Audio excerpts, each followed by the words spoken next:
వీళ్ళు తీయలే. తెలంగాణ సంఘాలు మొదలు ప్రాంతం అనే ప్రస్తావనే తీయలే. ఆ ప్రస్తావన తీసింది కూడా ఆ రెండు పార్టీల వాళ్ళే. నువ్వు తెలంగాణ వాడివి ఆంధ్రప్రదేశ్ రాజకీయాల గురించి ఎట్లా మాట్లాడుతావు? అయ్యమ్మ నేను అమెరికా వాడిని, అక్కడ ఓటర్నా, ఆడ మాట్లాడుతున్నా కదా. ఇరాన్ పైన మాట్లాడుతున్నా, ఇరాన్ ఓటర్నా? ఇది ఎక్కడ సిద్ధాంతం అయ్యా? మీరైతే ఇక్కడ ఇల్లు కలిగి ఉంటారు, ఆస్తులు కలిగి ఉంటారు, మేము మాట్లాడకూడదంటే ఎట్లా? తెలంగాణలో ఉన్నవా పుట్టినవాడు కనుక తెలంగాణ వాడు కనుక మాట్లాడద్దంటే ఎట్లా? అంటే కులం తీసింది మీరు, ప్రాంతం తీసింది మీరు, మళ్ళీ మమ్మల్ని కులము ప్రాంతం తీశారంటున్నారు. ఎంత ఆశ్చర్యం చూడండి. ఇక అది కులం చిచ్చు పెట్టారని కేసు పెట్టారు, అక్కడ కులం ప్రస్తావన కూడా చేయలేదు నేను. ఇంకో కేసు ఏంటిది, ఈవెన్ నోటీస్ ఇవ్వకుండా కూడా అరెస్ట్ చేయొచ్చు 3 ఏళ్ళు. ఏంటది అంటే అల్లర్లు సృష్టించేదానికి పనిచేశారట. నేను ఇప్పుడు ఈ ఇన్సిడెంట్ జరిగి 10 రోజులు అయింది. ఎక్కడ అల్లర్లు అయింది? 2 దోమలు కూడా ఎవరు చంపలే, 4 ఈగలు కూడా చంపలే. అల్లర్లు ఎక్కడే? పోనీ 2 కుక్కలు కొట్లాడుకున్నాయా? అని ఏమో ఏంది మీకు అల్లర్లు సృష్టించారు. అదే కాదు, ప్రజా జీవితాన్ని అల్లకల్లోలం చేశారట. ఒక కేసు జోకేంద్రాలు పెట్టిన కేసులు మనం నవ్వొస్తాయి. మీరు ఎంతమంది చూశారో తెలియదు నాకు ఎఫ్ఐఆర్లు. ఆ సెక్షన్ నేను చూస్తే ఆ లాలోనే ఉంది, this section is not applicable for words అన్నాడు. మరి నేను వర్డ్స్ కాకపోతే ఏం మాట్లాడినా బాంబులు వేసినా? ఇంకో దగ్గర this section is not applicable to the statements అన్నారు. నేను మాట్లాడేది వర్డ్ స్టేట్మెంటే కదా. అంటే అప్లికేబుల్ కాదని చట్టంలో ఉన్న కేసు పెట్టారు. ఇక చూడండి, ఇక్కడ మనకు అర్థం కావాల్సింది అంటే చాలా మంది మిత్రులు మాట్లాడారు, నేను మాట్లాడిన అంశం అసలు ఇష్యూనే కాదు, అది ఇష్యూనే కాదు. నన్ను కులం అన్నారు. ఇప్పుడు ఇంతకుముందు విమలక్క గారు చెప్పారు, నేను ఏ కులంలో పుట్టాలనే హక్కు నాకుంటే, అది అవకాశం నాకుంటే అది నేను డిసైడ్ చేసుకుంటాను.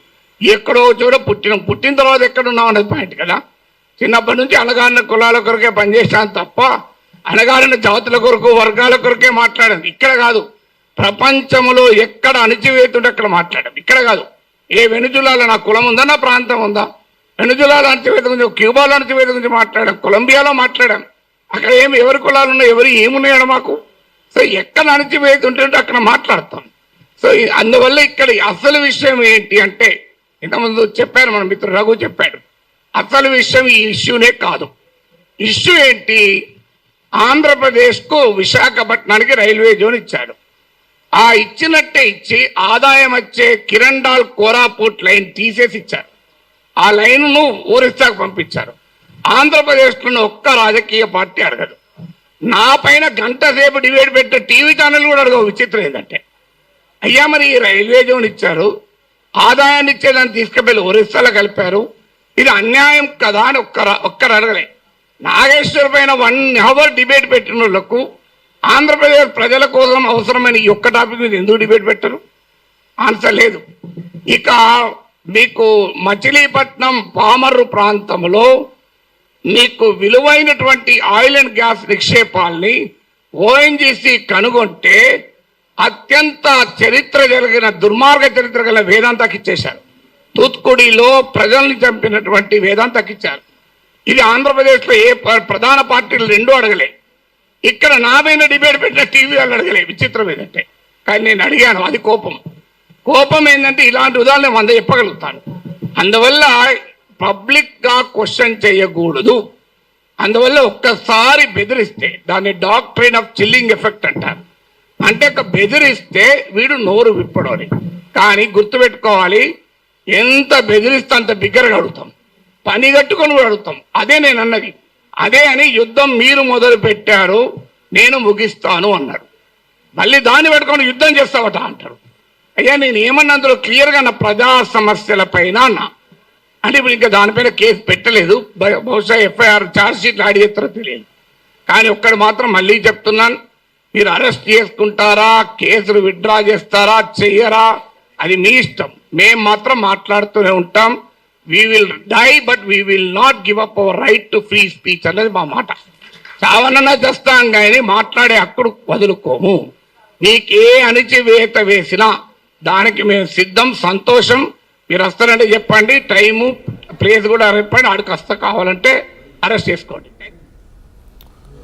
సో భయపడే ప్రసక్తే లేదు, ఎక్కడికి రావాలో చెప్పండి, నేను వస్తాను, అరెస్ట్ చేసుకోండి అని చెప్పేసి ప్రొఫెసర్ ఛాలెంజ్ విసురుతున్నారు.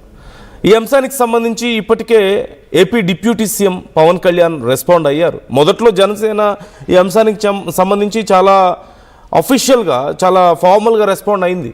అంటే ప్రొఫెసర్ మీద చాలా రెస్పెక్ట్ని చూపిస్తూనే ఆయన విషయంలో ఆయన మాట్లాడింది కరెక్ట్ కాదు, వెనక్కి తీసుకుంటే బాగుంటుందని అభిప్రాయాన్ని మాత్రం వ్యక్తం చేసింది. ఆయన ఎక్కడ వార్నింగ్ ఇవ్వలేదు, చాలా సీరియస్గా రెస్పాండ్ అయింది ఏం లేదు. కానీ కొంతమంది జన సైనికులు ఈ విషయంలో చాలా అగ్రెసివ్గా రియాక్ట్ అయ్యారు. కానీ టీడీపీ రియాక్షన్ మాత్రం ప్రొఫెసర్కి చాలా కోపాన్ని తెప్పించినట్లు కనపడుతుంది. ఇన్ఫ్యాక్ట్ లోకేష్ కూడా ఈ అంశానికి సంబంధించి రెస్పాండ్ అయిన విధానం ప్రొఫెసర్కి అస్సలు నచ్చలేదు అనేది అర్థమవుతుంది. ఎవరి వే ఆఫ్ ఎక్స్ప్రెషన్ వాళ్ళది అయి ఉండొచ్చేమో. బట్ ఒకసారి ముందు పవన్ ఎలా రెస్పాండ్ అయ్యారు ఈ అంశానికి సంబంధించి, రీసెంట్గా ఆయన మాట్లాడినటువంటి మాటలు ఏంటి, ఈ జరుగుతున్నటువంటి మొత్తం గందరగోళానికి సంబంధించి చూద్దాం. నన్ను వాళ్ళు ఎదగడానికో గుర్తింపు పొందడానికో కూర్చోబెట్టి విశ్లేషకులు, ప్రముఖ విశ్లేషకులు మాట్లాడుతూ ఉంటే ఈరోజు కూడా ఏదో విన్నాను వార్త, ఆయన అరెస్ట్ చేయడానికంటే ఆయన అంత కూర్చోబెట్టి నేను కేసులు పెట్టారంటే మనం లేదు బాధపడి నేను వద్దని చెప్పాను. ఆయన పాపం ఏదో పొరపాటున మాట్లాడి ఉండొచ్చు కొంచెం భావోద్వేగంతో, ఫోన్లను వదిలేసేయండి అని చెప్పాను ఆయన విశ్లేషకులను. మేము వాళ్ళు ఏమన్నాడు సరే అని చెప్పాను. ఆయన్ని మటుకు అసలు ఇబ్బంది పెట్టద్దు, ఏదో ఆయన పొరపాటు జరిగి ఉండొచ్చు లేదంటే ఉండొచ్చు అని చెప్పి అసలు ఆయన ఏం చేయకూడదు నాకు. ఎందుకంటే ఆయన మీరు చూడండి, నాకు ఆయన అంటే ఎంత ఇష్టమో. ఒక మాట పిలిస్తే మీరు తిట్టే వ్యక్తికి మిమ్మల్ని విమర్శించే వ్యక్తి పెళ్ళికి మీరు వెళ్తారా? వెళ్ళరు కదా, నేను వెళ్తాను మరి. సో అందుకే నేను చెప్పాను, మీరు కూర్చోబెడేది మాట్లాడుతారు పోలీసు వెళ్ళారు తెలంగాణ అంటే అస్సలు పాపము ఆయన అంటే నాకు ఇష్టం, ఏదో పొరపాటున ఏదో అనేసరి కానీ వదిలేసారని చెప్పి అసలు మీరు అలాంటి ప్రస్తావన తీసుకురాకండి, మా వాళ్ళకి బాధ్యత అని చెప్పుకుంటారని చెప్పి వెంటనే అది ఉపసంహరించుకోమని కూడా చెప్పాను. కాకపోతే అలా అని చెప్పి కొన్ని వెబ్సైట్స్ కానీ కొంతమంది వ్యక్తులు పదే పదే దాడి చేస్తుంటారు, వాళ్ళ మీద ఖచ్చితంగా యాక్షన్స్ ఉంటాయి. విశ్లేషకులు లాంటి వాళ్ళు, సీనియర్ విశ్లేషకులు లాంటి ఒక పొరపాటు, ఒక తప్పు, ఒక సరే, కానీ మిగతా వాళ్ళు చాలా మెథాడికల్గా చేస్తూ ఉన్నారు. That action will be continued. అంటే మీ ఇష్టానికి మీరు మాట్లాడేసి తప్పించుకుందామంటే, ఎందుకని చెప్తున్నానంటే నా దగ్గర పోగొట్టుకోవడానికి ఏం లేదు. నన్ను ఎంత తిట్టారంటే ఇంక మీరు నన్ను తిట్టలేనంత. సో ఎవరి రెస్పాన్స్ వాళ్ళది మనం చూస్తూనే ఉన్నాం. ఈ అంశానికి సంబంధించి మరి ఎవరు నిజంగా రప్చర్ చేస్తున్నారు, ఎందుకు ఇంత రప్చర్ అవుతుంది ఈ విషయానికి సంబంధించి సురేష్ జాయిన్ అవుతున్నారు. మా ప్రతినిధి సురేష్ నరికి డీటెయిల్స్ తెలుసుకుందాం. సురేష్, మెయిన్ ఇప్పుడు ప్రొఫెసర్ని అరెస్ట్ చేస్తున్నారా, ఆయన మీద కేసులు పెట్టారు అనే తెలుస్తోంది. బట్ ఆయన అరెస్ట్ చేయడానికి పోలీసులు వచ్చారని తెలంగాణకి ఈ విషయం మీద చాలామంది చాలా అగ్రెసివ్గా రియాక్ట్ అవుతున్నారు. అసలు ఏం జరుగుతుంది, లీగల్ ప్రొసీడింగ్స్ విషయంలో ఉన్న అప్డేట్స్ ఏంటి? అండ్ ప్రొఫెసర్ ఈరోజు రౌండ్ టేబుల్ సమావేశం నిర్వహించారు. సో దీని ఉద్దేశం ఏంటి? థ్యాంక్ యూ నందు. ఏదైతే తెలంగాణ గొంతులపై ఆంధ్ర ఇంటూ బూతులని ఇంకెంత కాలం అనే అంశం పైన తెలంగాణ క్రాంతిదళ అభ్యర్థులు ఈరోజు సమాజంలో రౌండ్ టేబుల్ పెట్టారు. దీనికి సంబంధించి చాలా పెద్ద ఎత్తున సీనియర్ జర్నలిస్ట్ కానీ అనలిస్ట్ కానీ కూడా రావడం జరిగింది. సో ఇదే అంశం, ఈ సమావేశానికి సంబంధించి ఏదైతే ప్రొఫెసర్ నాగేశ్వరరావు కూడా వచ్చి చాలాసేపు సుదీర్ఘంగా మాట్లాడారు. చాలా వరకు